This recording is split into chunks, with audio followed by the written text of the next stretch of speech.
Assalamualaikum warahmatullahi wabarakatuh.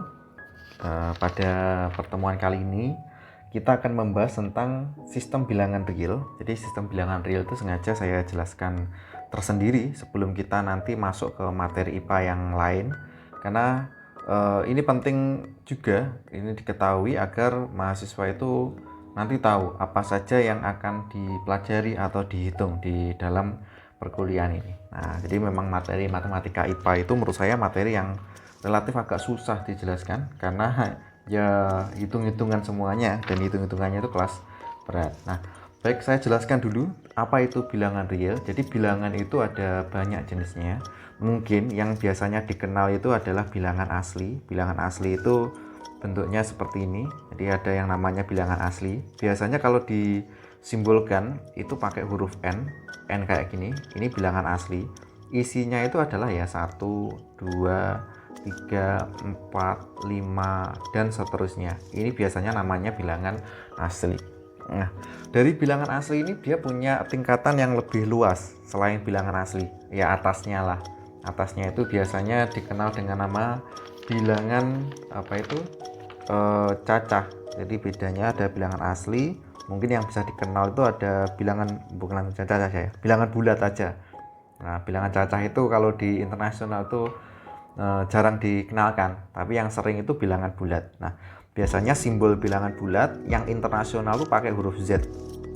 Z kayak gini. Nah, ini bilangan bulat. Bedanya kalau bilangan bulat ini terdiri dari bilangan positif, bilangan negatif. Ini saya tulis saja ya. Nah, ini dan kemudian ada bilangan netral 0. Jadi 0 itu tidak positif, tidak negatif. Jadi ada bilangan positif, bilangan negatif, namanya bilangan bulat. Nanti seperti ini. Baru kalau ditaruh di atasnya itu nanti baru kita nanti masuk ke yang namanya bilangan real. Tapi sebelum bilangan real itu sebenarnya ada bilangan rasional sama irasional. Cuma saya jarang lah. Nanti kita masuk ke yang langsung aja yang ini, bilangan real. Jadi bilangan real itu tidak bisa ditulis di list lah ya, karena nilainya itu padat sekali. Jadi nilai bilangan real itu padat, sehingga saya tulis bilangan R real bisa 0,05, 0,07, pi, kemudian E itu yang bentuknya seperti E kayak gini. Nah, ini banyak sekali bilangan real. Nah, secara umum nanti bilangan real itu bisa ada dua. Jadi secara umum bilangan real atau saya tulis real itu ada dua. Yang pertama itu bilangan irasional. Irasional. Nah, yang kedua itu adalah bilangan rasional. Jadi ini konsep bilangan real tuh nanti ada dua, ada bilangan irasional, ada bilangan irasional. Nah, irasional itu yang gimana Pak? Yang nilainya itu misalkan pi, 3,14. Ini kan terus bergerak ya, 128 dan seterusnya. Nah, ini contoh bilangan irasional. Jadi titik-titiknya itu terus berjalan. Nah, itu ciri-ciri bilangan irasional. Kalau rasional ya 3/4, kemudian 0,75 yang titiknya ini sudah berhenti. Nah, itu bilangan rasional, atau biasanya kalau namanya bilangan rasional itu bisa dinyatakan dalam bentuk P per Q. Nah, P per Q. Nanti tidak memungkiri bahwa 0,333 yang nilainya itu 1/3. Ini terus bergerak ya. Nah, 1/3 itu kalau dijadikan desimal kan 0,33. Ini termasuk bilangan rasional. Itu tidak memungkinkan juga. Jadi yang terus bergerak itu belum tentu semuanya bilangan irasional. Jadi bilangan irasional itu dia terus bergerak dan bilangannya terus pemanjang ini tidak terdapat tidak terdapat bentuk yang sama. Kalau ini kan terbentuk ya, jadi ada bentuk, ada polanya. Kalau irasional dia terus bergerak tapi tidak ada pola. Nah, nanti kita bahas lebih detail, tapi secara umum saya rasa mahasiswa IPA sudah mengenal yang namanya sistem bilangan atau mengenal bilangan real. Saya hanya menjelaskan saja. Nah, sebelum nanti kita menggunakan bilangan real ke depan itu pakai fungsi, kemudian pakai integral, pakai turunan, ini harus tahu operasi yang ada di bilangan real. Nah, kalau dari buku, saya itu menggunakan buku, yaitu buku Kalkulus Purcell, punyanya karangan Edwin Gpursel, itu bahasa Inggris yang saya punya.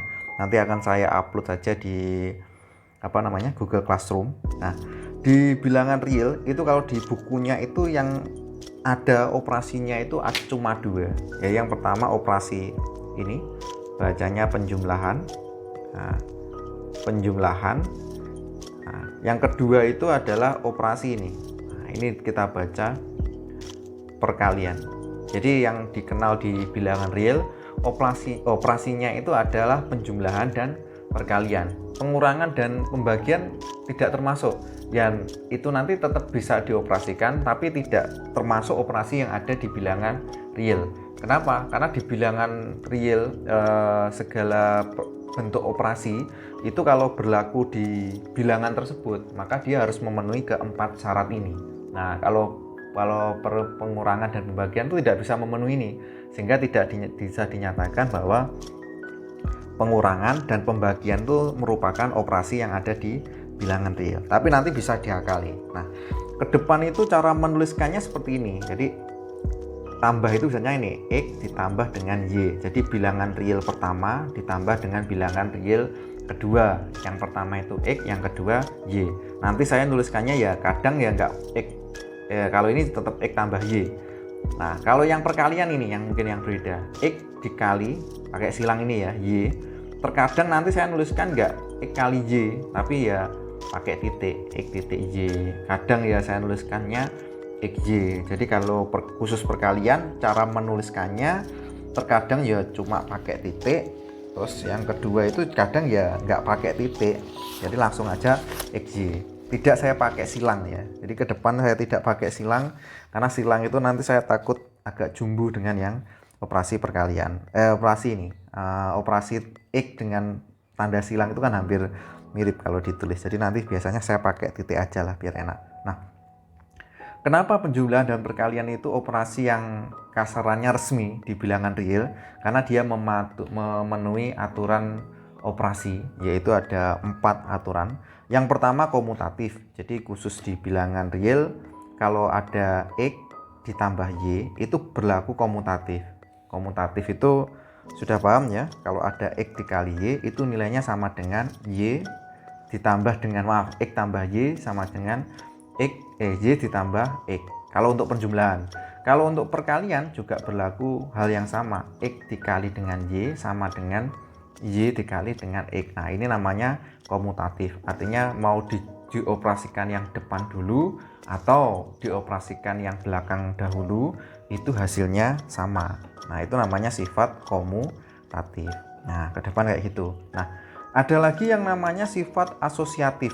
Jadi karena bersifat komutatif dan asosiatif, ya maaf, kalau komutatif itu dibolak-balik X kali Y, X tambah Y, yang mungkin ini ya, X tambah Y sama dengan Y tambah X dibolak-balik, atau X kali Y sama dengan nilainya Y kali X, mau dibolak-balik hasilnya sama, namanya sifat komutatif. Ada lagi yang namanya sifat asosiatif. Kalau asosiatif itu melibatkan 3 bilangan. Jadi ada bilangan X ditambah Y tambah Z.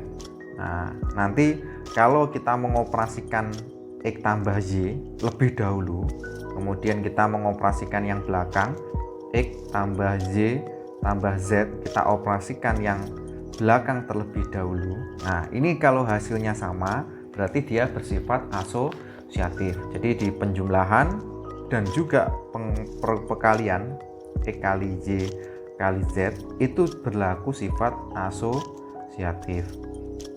Nah, kayak ginilah sifat asosiatif. Nih, dikalikan yang depan dulu atau dikalikan yang belakang dulu hasilnya sama. Penting Pak tahu? Ya, penting. Karena nanti kalau sudah masuk aljabar itu menggunakan ini. Ini hal-hal yang harus diketahui. Jadi nanti untuk perhitungan tuh biar lebih mudah. Nah, kemudian juga berlaku distributif. Distributif itu meliputi yaitu hubungan antara dua operasi itu. Jadi biasanya yang distributif itu operasi perkalian terhadap penjumlahan. Jadi misalkan ada X, pakai hitam aja ya. Saya punya X dikali dengan Y ditambah Z. Ini nilainya sama dengan X kali Y ditambah dengan X kali Z. Nah, ini yang berlaku distributif itu operasi perkalian berlaku distributif dengan operasi penjumlahan. Nah, nanti kita buatkan contoh sedikit lah. Nah, contohnya gimana Pak? Contoh, misalkan saya punya nanti loh, ke depan itu ada X, kemudian yang di dalam itu X tambah 2. Nah, berapa nilainya? Ya ini dikalikan di dalam, nanti berlaku sifat distributif. Dalam kali dalam berarti X kali X kali X, ya kan, ditambah dengan X kali 2. Nah, kalau ini tidak paham sifat distributif, melakukan ini nanti nggak bisa. Hasilnya berapa ini? X kuadrat plus 2X. Nah, biasanya nuliskannya seperti ini. Nah, contoh yang lain, nanti terapan dengan kita mengetahui sifat distributif juga tahu ini. Nah, X plus 1 misal dikali dengan X min 1, kan berlaku X plus 2 lah. Saya belum menjelaskan pengurangan ya. X plus 2. Nah, nilainya gimana? Karena kita sudah tahu distributif, kita asumsikan ini itu yang sebagai X, kemudian yang X tadi ini sebagai Y, 2 itu sebagai Z. Kan aturannya gini, X dikali Z tambah Z sama dengan X kali Y ditambah X kali Z. Nah, hasilnya gimana? Kalau mau dibuat seperti itu, nanti hasilnya seperti ini. Nah, ini nilainya akan sama dengan X tambah 1 dikali dengan X ditambah dengan X tambah 1, nah, kayak gini, dikali dengan 2. Nah, biar tidak kabur, sukanya kabur-kabur itu saya kurungi pakai tanda merah aja. Nah, kita operasikan dulu yang ada dalam kulung terlebih dahulu. X tambah 1 kali X hasilnya X kuadrat plus X ditambah dengan X kali 2 ya 2X ditambah dengan 2. Nah, ini juga menggunakan sifat distributif. Nah, ini harus dipahami. Nah, jadi sifat distributif itu saya kenalkan lebih dulu karena ke depan itu akan kita gunakan bentuk-bentuk yang seperti ini. Nah, ini tinggal kita jumlahkan X kuadrat tambah berapa ya? 3X ditambah dengan 2. Oh, hasilnya nah, jadi seperti ini. Nah, nanti ke depan itu dengan mengetahui sifat distributif ini diharapkan mahasiswa bisa menyederhanakan entah itu variabel, entah itu operasi yang lainnya. Nah, dalam operasi penjumlahan dan pengurangan itu ada identitas. Identitasnya apa saja, Pak? Yang pertama untuk penjumlahan ya, yang seperti ini. Nah, identitas dari penjumlahan itu adalah 0. Nah, adalah 0. Kok bisa? Karena identitas itu seperti ini. Ini saya beri operasinya pakai silang ya. A dioperasikan, nah karena nanti diganti dengan penjumlahan, dengan identitas tersebut hasilnya adalah A itu sendiri. Sehingga kenapa kok identitas penjumlahan itu 0? Jadi seolah-olah kita membuktikan seperti ini. A ditambah I, berapa hasilnya A? Nah, semua bilangan yang ada di real. Ya biasanya kalau semua bilangan ditambah berapa kok hasilnya bilangan itu sendiri, maka I-nya itu sudah pastilah. I-nya itu nilainya sama dengan 0. Nah, kalau perkalian berapa Pak identitasnya? Ya kita ilustrasikan pakai ini. A dikali I sama dengan A. Berapa pengalinya? Ya tentunya kita sudah tahu aja. Pengalinya itu identitasnya untuk perkalian adalah 1. Nah, jadi kita harus tahu identitas perkalian dan identitas penjumlahan. Makanya itu di bilangan real, operasi yang resmi itu sebenarnya penjumlahan dan perkalian. Nah, dari operasi ini nanti ada yang namanya inverse. Inverse itu ada yang mengatakan kebalikan atau ada yang mengatakan lawan. Nah, lawan atau kebalikan. Nah, ini saya masih ada. Biasanya kalau lawan itu untuk operasi penjumlahan apa perkalian ya, kebalikan ya. Nah, kayaknya lawan deh. Lawan itu dari identitas penjumlahan. Biasanya kalau guru-guru itu atau orang-orang itu mengatakan misalkan lawannya 1 berapa? Negatif 1. Nah, karena yang namanya inverse seperti ini. A ini punya inverse. Nah, saya hapus pakai hitam aja ya. A punya inverse, nama saya tulis dengan tulisan ini. Nah, ini namanya saya baca, dibaca inverse A. Nah, bacanya A inverse. Rawat ya. bacanya A inverse, A-nya di depan.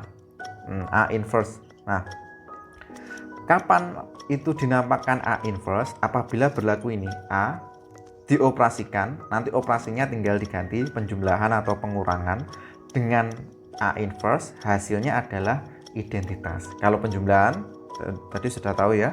Sekarang kita generate untuk penjumlahan. Nah, A ditambah dengan A inverse, hasilnya operasi penjumlahan tadi kan 0. Nah, berapa nilai A inverse?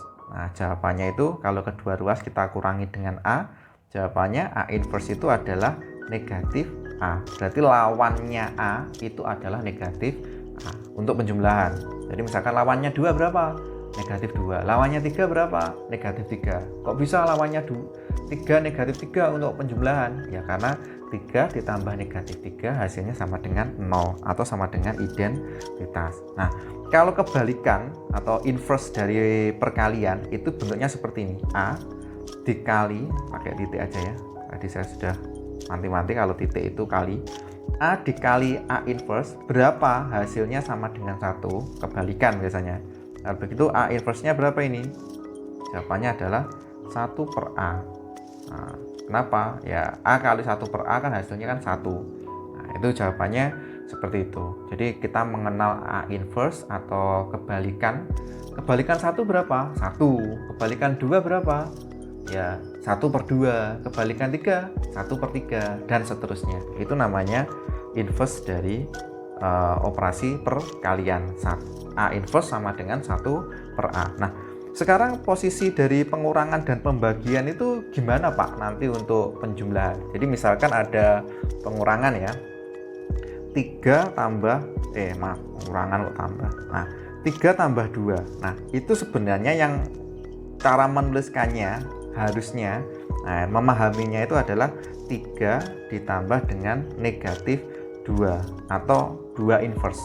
Nah, jadi operasi pengurangan ini sebenarnya operasi penjumlahan dengan nilai inverse dari operasi perkalian suatu bilangan. Jadi bentuknya seperti itu. Nah, jadi bacanya seperti ini.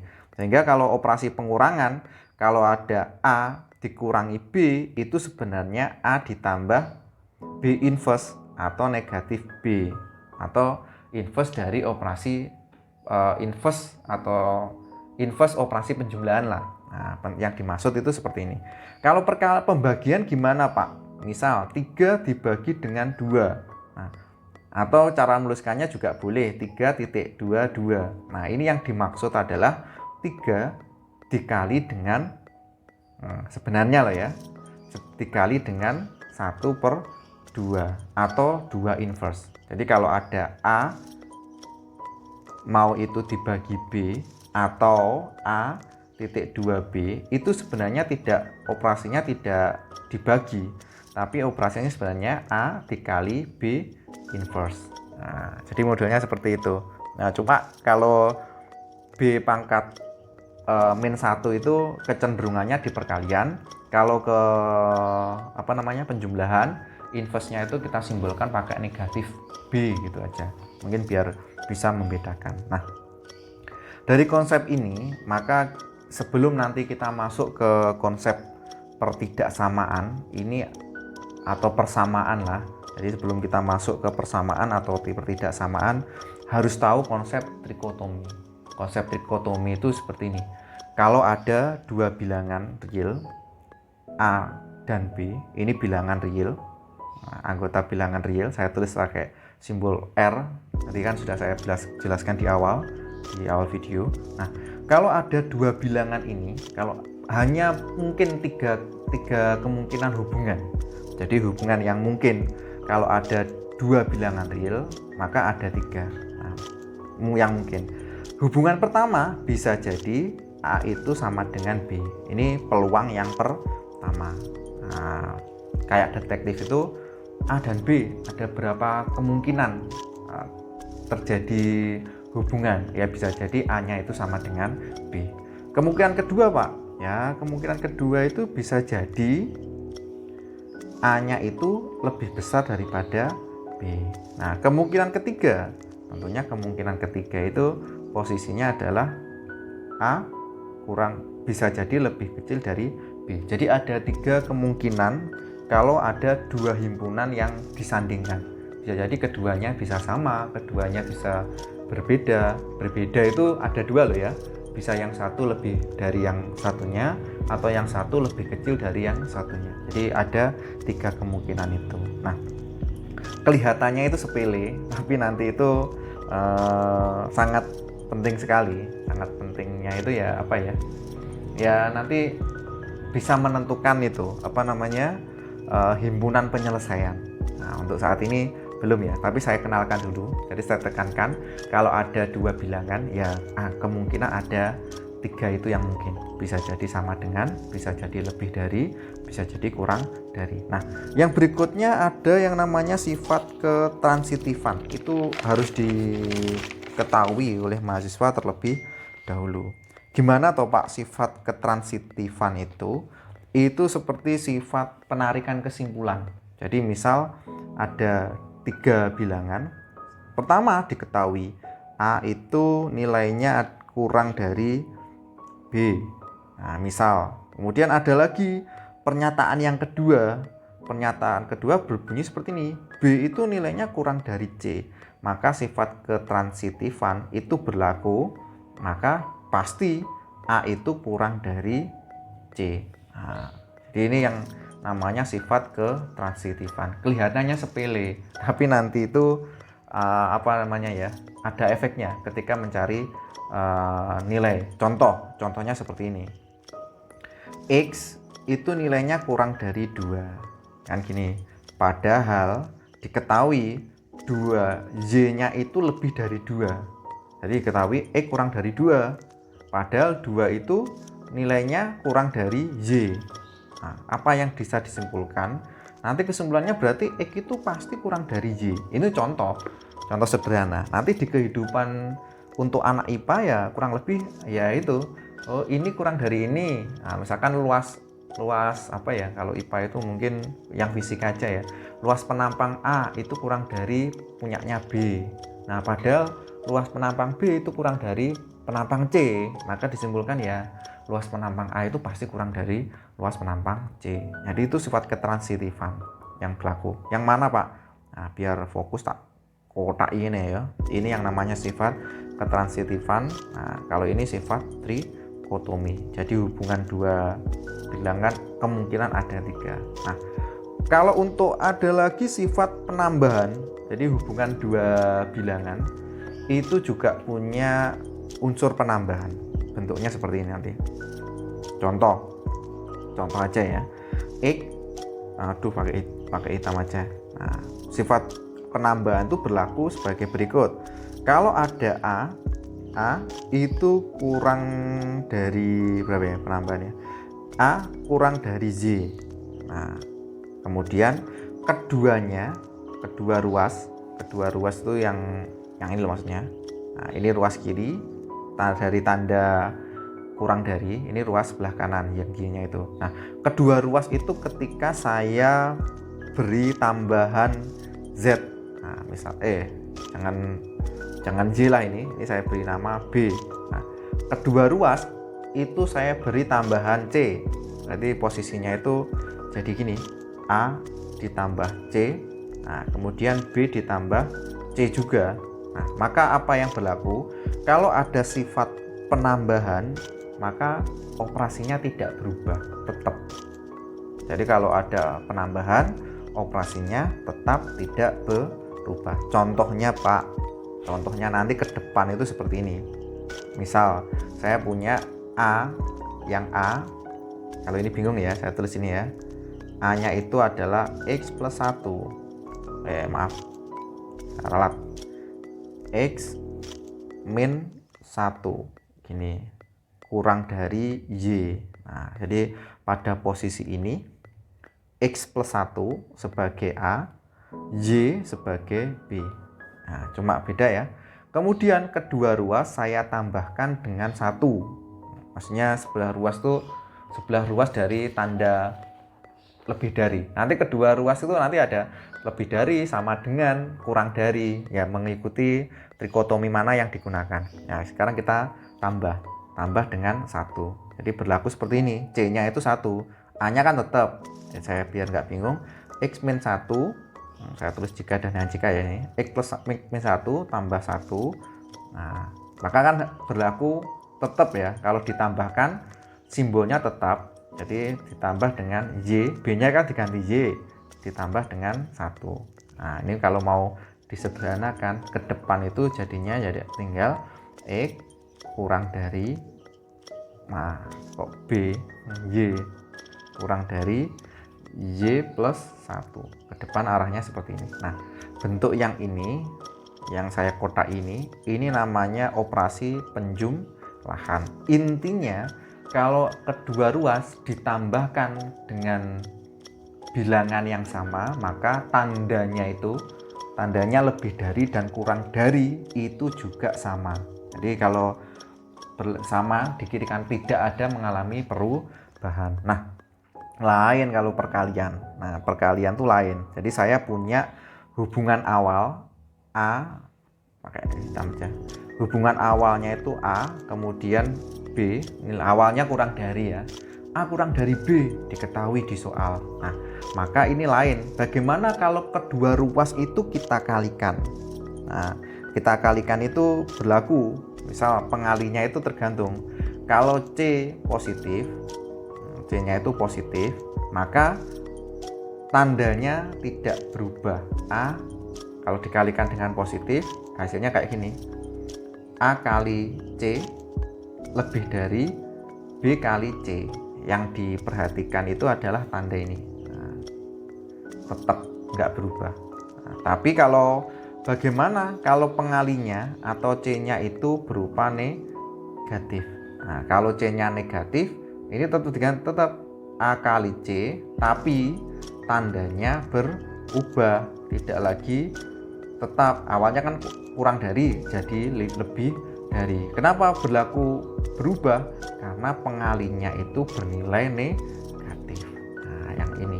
Nah, karena ini pengalinya negatif, yang kedua pengalinya positif, yang mengakibatkan kalau ada sifat yang seperti ini.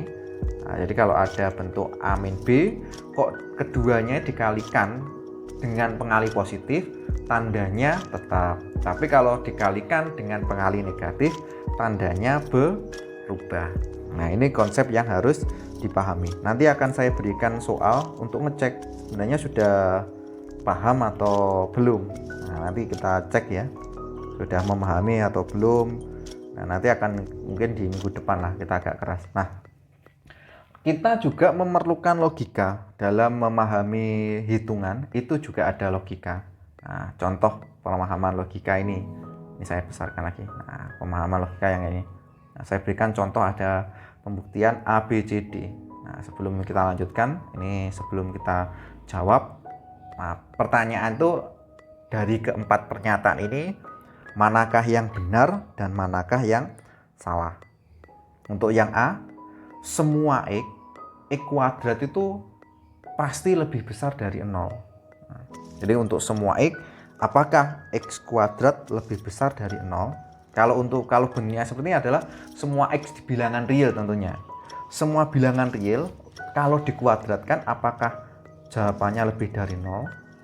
Yang betul jawabannya adalah A itu salah. Loh, kok bisa Pak? Ya, kenapa? Karena X sama dengan 0. Nah, sehingga berlaku ini. X kuadratnya itu kan 0. Nah, 0 itu tidak lebih dari 0, tapi sama dengan. Jadi kan tidak berlaku. Apakah 0 itu positif? Jawabannya enggak. Karena 0 itu ya sama dengan, bukan lebih dari. Jadi ini yang menggagalkan. Nah, kapan gagal? Ketika X itu sama dengan 0. Nah, bisa dipahami dari penjelasan saya. Coba yang B. Diangan-angan dulu, sambil lihat video itu diangan-angan. Apakah untuk semua X yang X-nya itu kurang dari 0, 0 tidak termasuk ya, apakah berlaku kalau dikuadratkan hasilnya positif? Jawabannya apa? Jawabannya yang betul? Ya, jawabannya adalah benar. Kok bisa? Ya, semua bilangan negatif kalau dikuadratkan hasilnya adalah bilangan positif, lebih besar dari 0. Nah, Contohnya kayak gitu. Nah, konsekuensinya kalau kita menjawab salah berarti harus menunjukkan di mana letak kesalahannya. Jadi nggak boleh ini salah loh ini. Nah, salahnya di mana? Sampai nggak bisa mengatakan. Nah, itu tidak boleh. Nah, kalau benar Pak, ya kalau benar ya kita tinggal ngomong itu benar aja. Jadi kalau selama kita tidak bisa menyalahkan, ya kita asumsi itu penilaian itu bernilai benar. Nah, kalau yang B itu sudah pasti benar untuk semuanya. Nah, bagaimana untuk C? Apakah setiap X terdapat terdapat Y sehingga Y itu pasti lebih besar daripada X? Jadi pertanyaan itu gini, untuk semua nilai X mesti enak Y yang nilainya lebih dari X. Apakah betul? Jadi intinya itu untuk setiap X itu pasti terdapat Y. Apakah itu betul? Ya, coba kita selesaikan ya. Jadi apakah betul berlaku untuk setiap X pasti ada Y yang mengakibatkan Y-nya itu lebih dari X. Nah, coba kita jawab. Oh, ternyata yang C itu bernilai apa? Benar atau salah? Bernilai benar. Nah, contoh misalkan saya punya 1 juta. Nah, 1 juta gini ya. Nah, pasti ada yang lebih besar lagi, 1,1 juta. Saya punya 2 juta ya 2,1 juta. Saya punya 3 juta 3,1 juta. Jadi pasti ada yang nilainya lebih dari bilangan itu. Yang D gimana? Yang D itu berlaku ini. Kalau ada Y pasti ada nilai X. Nah, maaf salah. Jadi gini, yang terdapat sebuah Y sehingga, jadi kayak orang itu ada batasnya. Enek nilai Y sehingga itu kabeh X. Nah, jadi kita disuruh menentukan ada nilai Y yang semua nilai X itu kurang dari Y tersebut. Jadi seolah-olah itu bahasa yang D itu mengatakan seperti itu. Jawabannya D itu gimana Pak? Jawabannya salah. Nah, kok bisa salah Pak? Logikanya gimana yang D itu? Jadi kita misalkan itu loh Y-nya 3, maka saya bisa milih. Harusnya kan misalkan 3 miliar, 3 triliun. Nah, 3 triliun. Sampean berarti kan menggaransi kalau semua nilai itu pasti kurang dari 3 triliun. Nah, bacanya kan kayak gitu. Jadi kalau ada nilai tertentu sehingga kabeh nilai itu mesti kurang dari nilai tersebut. Nah, jawabannya salah. Kenapa? Kalau ada nilai 3 triliun, ya mesti ada yang lebih tinggi lagi. Nah, semua nih jawabannya salah, tidak ada yang tidak memenuhi. Karena saya menyalahkan kan saya harus juga berapa? Ya 3 triliun tambah 1. Nah, kalau ada 2 juta, pasti semua bilangan tuh kurang dari 2 juta. Salah juga. Kenapa? Karena ada 2 juta tambah 1 itu juga tidak memenuhi pernyataan yang di D itu. Sehingga D itu saya asumsi bernilai salah. Cuma logika yang seperti itu perlu perlu dipahami, dinalar. Jadi bagaimana Pak kalau saya menjumpai pernyataan A, B, C, D itu? Ya, kalau rumus pastinya ya nggak bisa ya. Maka logika itu paling susah dijelaskan. Kenapa? Karena logika itu ya alur berpikir. Jadi karena alur berpikir itu nggak ada rumus pastinya. Nah, solusinya gimana Pak? Kalau nanti ada ketemu soal, misalkan soal cerita ya. Kalau IPA itu banyak soal cerita.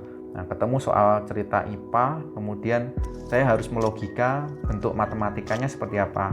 Ya, mungkin solusinya ya dibaca pelan-pelan, kemudian kita tulis perlahan-lahan, dipahami, ya itu aja. Nanti pada dasarnya kalau sering mengerjakan atau sering berlatih seperti itu, lama-kelamaan juga bisa. Yang tidak diperkenankan itu sampai tidak sering berlatih atau sering belajar. Mungkin sementara seperti itu untuk pengantar dari sistem bilangan. Ya, jadi ada sistem bilangan ini, kalau boleh saya tarik kesimpulan, yang perlu dipahami bahwa nanti yang akan kita operasikan itu adalah operasi bilangan real yang terdiri dari rasional dan irasional. Nah, sifat operasi di bilangan real secara umum itu ada 2, yaitu penjumlahan dan perkalian. Kenapa penjumlahan dan perkalian? Karena penjumlahan dan perkalian itu memenuhi aturan operasi, yaitu bersifat komutatif, dibulak-balik hasilnya sama, kemudian berlaku sifat asosiatif, kalau ada dioperasikan 3 bilangan, mau dioperasikan yang depan dulu atau yang di belakang dahulu hasilnya sama. Kemudian berlaku juga distributif, cuma ini berlaku untuk perkalian terhadap penjumlahan. Kemudian ada elemen identitas masing-masing, kalau penjumlahan identitasnya 0, kalau perkalian identitasnya 1, serta masing-masing bilangan real pasti mempunyai inverse. Nah, inverse-nya itu kalau penjumlahan inverse-nya negatif B, kalau misalkan yang B ya. Kalau perkalian ya 1 per B atau A-1. Nah, itu namanya inverse. Nah, itu harus dipahami. Nah, kalau konsep pengurangan dan pembagian di bilangan real, konsep perkurangan dan pembagian itu adalah bentuk dari penjumlahan inverse. Jadi konsep perkalian dan pembagian itu kalau di bilangan real itu bukan operasi, tapi adalah penjumlahan atau perkalian dengan inverse-nya. Kalau penjumlahan ya dijumlahkan dengan inverse bilangan tersebut, hasilnya adalah pengurangan. Kalau pembagian itu adalah perkalian dengan inverse-nya. Nah, perkalian dengan inverse perkalian. Nah, itu nanti ketemunya adalah pembagian. Jadi itu bentuknya seperti itu. Nah, nanti sebelum lebih jauh harus paham trikotomi untuk menentukan himpunan penyelesaian. Jadi kalau ada hubungan 2 bilangan, maka munculnya itu ada 3, bisa sama dengan, bisa lebih dari, bisa kurang dari. Yang berikutnya sifat ketransitifan. Jadi kalau A kurang dari B, B kurang dari C, kesimpulannya ya A kurang dari C, ketransitifan. Nah, ini yang paling ini nanti untuk menyelesaikan persamaan dan pertidaksamaan itu harus tahu operasi penambahan. Jadi kalau ada hubungan lebih dari kurang dari, terutama ya lebih dari dan kurang dari, kebetulan contoh saya itu hanya kurang, tapi ini berlaku untuk lebih dari dan kurang dari. Kalau dijumlahkan, kedua ruas dijumlahkan, nanti tandanya tetap tidak berubah. Begitu juga kalau dikurangi, nah, juga tandanya tidak berubah. Lain lagi kalau perkalian, kalau dikali pengalinya itu positif, tandanya tidak berubah. Tapi kalau pengalinya itu negatif, nanti pertidaksamaan itu tandanya berubah. Mungkin hal-hal yang seperti itu, dan konsep logika ini tidak bisa dijelaskan pakai rumus, tapi bisa dipelajari atau bisa dipahami oleh mahasiswa itu dengan cara membaca pelan-pelan, menghayati, kemudian ya kurang lebih seperti itu gambarannya. Baik, sementara itu dulu untuk perkuliahan kita hari ini saya cukupkan. Ya mudah-mudahan bisa menggantilah perkuliahan tatap muka, bisa diganti dengan daring melalui video yang ala kadarnya saya buat. Nah, sekian dari saya cukupkan. Wassalamualaikum warahmatullahi wabarakatuh.